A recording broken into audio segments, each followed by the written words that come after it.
ಹರೇ ಶ್ರೀನಿವಾಸ. ನಮಸ್ಕಾರ ಬಂಧುಗಳೇ. ಶ್ರೀ ಲಕ್ಷ್ಮೀದೇವಿಯು ಸಂಪತ್ತು, ಜ್ಞಾನ, ಅದೃಷ್ಟ, ಶಕ್ತಿ, ಸೌಂದರ್ಯ, ಫಲವತ್ತತೆ ಹಾಗೂ ಸಮೃದ್ಧಿಯ ದೇವತೆಯಾಗಿದ್ದಾಳೆ. ಅವಳು ಮಾಯಾದೇವಿಯೂ ಹೌದು. ಇಂಥ ಶ್ರೀ ಲಕ್ಷ್ಮೀದೇವಿಯು ಶ್ರೀಚಕ್ರದಲ್ಲಿ ತನ್ನ ಪತಿ ನಾರಾಯಣನೊಂದಿಗೆ ಸನ್ನಿಹಿತಳಾಗಿದ್ದಾಳೆ. ಲಕ್ಷ್ಮೀದೇವಿಯು ನಿತ್ಯಾವಿಯೋಗಿನಿ. ಅನಾದಿ ಕಾಲದಿಂದಲೂ ಲಕ್ಷ್ಮೀನಾರಾಯಣರು ಅನೋನ್ಯ ದಂಪತಿಗಳು. ಲಕ್ಷ್ಮೀದೇವಿಯು ಪರಮಾತ್ಮನನ್ನು ಬಿಟ್ಟು ಒಂದು ಕ್ಷಣವೂ ಇರಲಾರಳು. ಅವರು ಯಾವಾಗಲೂ ಜೊತೆಯಲ್ಲಿಯೇ ಇರುತ್ತಾರೆ. ಅದಕ್ಕೆ ನಾವು ಕೇವಲ ಲಕ್ಷ್ಮೀ ಪೂಜೆಯನ್ನು ಮಾಡಿದರೆ ಲಕ್ಷ್ಮೀದೇವಿಯು ಸ್ವೀಕರಿಸುವುದಿಲ್ಲ. ಆದ ಕಾರಣ ನಾವು ಲಕ್ಷ್ಮೀನಾರಾಯಣರ ಪೂಜೆಯನ್ನು ಮಾಡಬೇಕು. ಹೀಗಾಗಿ ಶ್ರೀಚಕ್ರದಲ್ಲಿ ಲಕ್ಷ್ಮೀನಾರಾಯಣರು ಸನ್ನಿಹಿತರಾಗಿದ್ದಾರೆ. ಶ್ರೀಚಕ್ರಕ್ಕೆ ಶ್ರೀಯಂತ್ರ ಎಂತಲೂ ಕರೆಯುತ್ತಾರೆ. ಲಕ್ಷ್ಮೀದೇವಿಯು ಅನೇಕ ರೂಪಗಳಿಂದ ಶ್ರೀಚಕ್ರದಲ್ಲಿ ವಾಸವಾಗಿದ್ದಾಳೆ.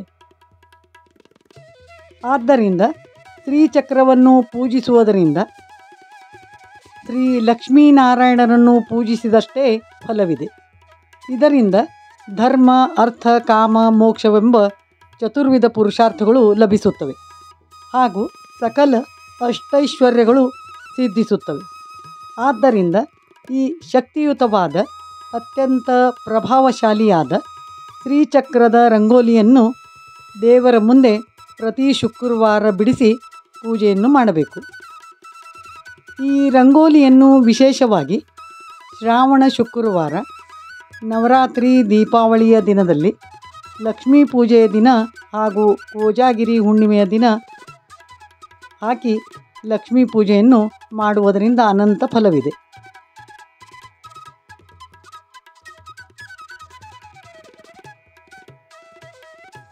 ಶ್ರೀಚಕ್ರವನ್ನು ಒಂದೇ ಶ್ಲೋಕದಲ್ಲಿ ವಿವರಿಸಲಾಗಿದೆ.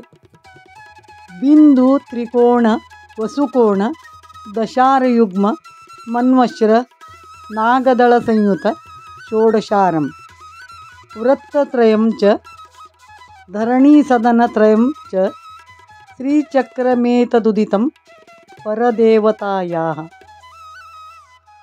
ಕೊಲ್ಲಾಪುರದಲ್ಲಿ ಹೀಗೆ 16 ದಳದ ಶ್ರೀಚಕ್ರದ ಮೇಲೆ ಶ್ರೀ ಮಹಾಲಕ್ಷ್ಮಿಯು ನೆಲೆಸಿದ್ದಾಳೆ. ಈಗ ಶ್ರೀಚಕ್ರ ರಂಗೋಲಿಯನ್ನು ಹೇಗೆ ಹಾಕಬೇಕೆಂಬುದನ್ನು ನೋಡೋಣ.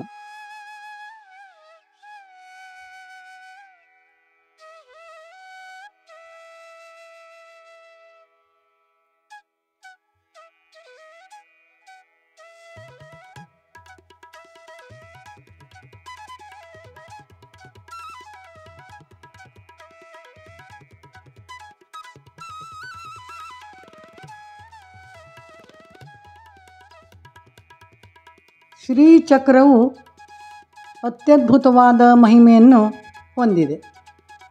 ಪ್ರಥಮಂ ತಾರಕಂ ಚೈವ, ದ್ವಿತೀಯಂ ದಂಡಮುಚ್ಯತೆ, ತೃತೀಯಂ ಅರ್ಧಚಂದ್ರಾರ್ಕ, ಚತುರ್ಥಂ ವನ್ನಿಲೋಚನಂ, ಪಂಚಮಂ ಬಿಂದು ಸಂಯುಕ್ತಂ, ಓಂಕಾರ ಪ್ರಧಾನಾತ್ಮಿಕೆ ಎಂದು ಹೇಳಿದಂತೆ ಶ್ರೀಲಕ್ಷ್ಮಿಯು ಓಂಕಾರ ಸ್ವರೂಪಳಾಗಿದ್ದಾಳೆ. ಶ್ರೀಚಕ್ರವು 3 ಲೋಕಕ್ಕೆ ಮೂಲಾಧಾರವಾಗಿದೆ. ಇಂಥ ಮಹಿಮೆಯುಳ್ಳ ಶ್ರೀಚಕ್ರದ ದರ್ಶನವನ್ನು ತ್ರಿಕಾಲದಲ್ಲಿ ಮಾಡುವುದರಿಂದ ಎಲ್ಲ ಅರಿಷ್ಟಗಳು ನಿವಾರಣೆಯಾಗಿ ಸಕಲ ಇಷ್ಟಾರ್ಥಗಳು ಸಿದ್ಧಿಯಾಗುತ್ತವೆ.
ಇಲ್ಲಿ 4 ಕಡೆ ಶ್ರೀ ಎಂದು ಬರೆಯಬೇಕು.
ಅರಿಶಿಣ ಕುಂಕುಮವನ್ನು ಏರಿಸಿ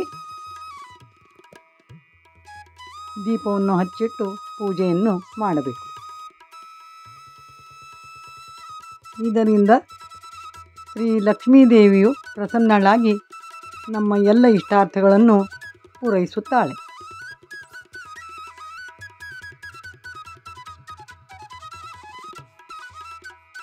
ಮೇಲೆ ಶ್ರೀ ಮಹಾಲಕ್ಷ್ಮೈ ನಮಃ ಎಂದು ಬರೆಯಬೇಕು. ಶ್ರೀಚಕ್ರ ಎಂದು ಬರೆದು ಎಡಬಲದಲ್ಲಿ ಶಂಖಚಕ್ರಗಳನ್ನು ಬಿಡಿಸಿ ಪದ್ಮವನ್ನು ಬಿಡಿಸಬೇಕು. 4 ದ್ವಾರಗಳಲ್ಲಿ ಈ ರೀತಿ ಬಾಗಿಲುಗಳನ್ನು ಬಿಡಿಸಬೇಕು. ಮಧ್ಯದಲ್ಲಿ ಶ್ರೀಚಕ್ರವಿರುತ್ತದೆ. ಮೊದಲು ಒಂದು ವೃತ್ತವನ್ನು ಬಿಡಿಸಿ ಮಧ್ಯದಲ್ಲಿ ಒಂದು ಬಿಂದುವನ್ನಿಟ್ಟು ಆ ಬಿಂದುವಿನ ಮೇಲೆ 3 ಗೆರೆಗಳನ್ನು ಹಾಗೂ ಕೆಳಗಡೆ 3 ಗೆರೆಗಳನ್ನು ಎಳೆಯಬೇಕು. ನಂತರ ಈ ಗೆರೆಯಿಂದ ಮೇಲುಗಡೆಗೆ ಕೂಡಿಸುತ್ತಾ ತ್ರಿಕೋನವನ್ನು ಬರೆಯಬೇಕು. ಅದೇ ರೀತಿ ಕೆಳಗಡೆಯೂ ತ್ರಿಕೋನಗಳನ್ನು ಬರೆಯಬೇಕು. ನಂತರ ವೃತ್ತದ ಮೇಲೆ 8 ದಳಗಳನ್ನು ಬಿಡಿಸಬೇಕು. ಆ 8 ದಳಗಳಲ್ಲಿ ಅಷ್ಟಸಿದ್ಧಿಗಳು ಅಂದರೆ 8 ದೈವಿಕ ಜ್ಞಾನಗಳು, ಅವು ಅಣಿಮಾ ಮಹಿಮಾ ಗರಿಮಾ ಲಘಿಮಾ ಪ್ರಾಪ್ತಿ ಪ್ರಾಕಾಮ್ಯ ಐಸಿತ್ವ ವಾಸಿತ್ವ ಎಂಬ 8 ಅಷ್ಟಸಿದ್ಧಿಗಳನ್ನು ಅನುಸಂಧಾನ ಮಾಡಿಕೊಂಡು ಶ್ರೀ ಮಹಾಲಕ್ಷ್ಮೈ ನಮಃ ಎಂದು ಪ್ರತಿಯೊಂದು ದಳದಲ್ಲಿ ಬರೆಯಬೇಕು. ನಂತರ ಪುನಃ ಒಂದು ವೃತ್ತವನ್ನು ಎಳೆದು ಆ ವೃತ್ತದ ಮೇಲೆ 16 ದಳಗಳನ್ನು ಬಿಡಿಸಬೇಕು.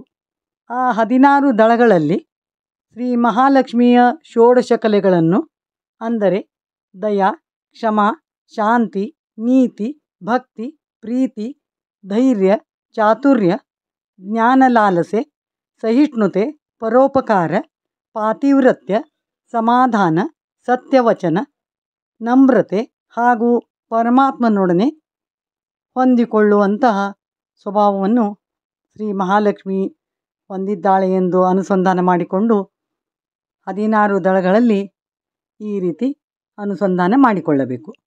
8 ದಳದ ಕಮಲದಲ್ಲಿ ಶ್ರೀ ಮಹಾಲಕ್ಷ್ಮೈ ನಮಃ ಎಂದು ಬರೆದಂತೆ ಮಧ್ಯದಲ್ಲಿ ಶ್ರೀ ನಾರಾಯಣಾಯ ನಮಃ ಎಂದು ಬರೆಯಬೇಕು. 16 ದಳಗಳ ನಂತರ 3 ವೃತ್ತಗಳನ್ನು ಎಳೆಯಬೇಕು.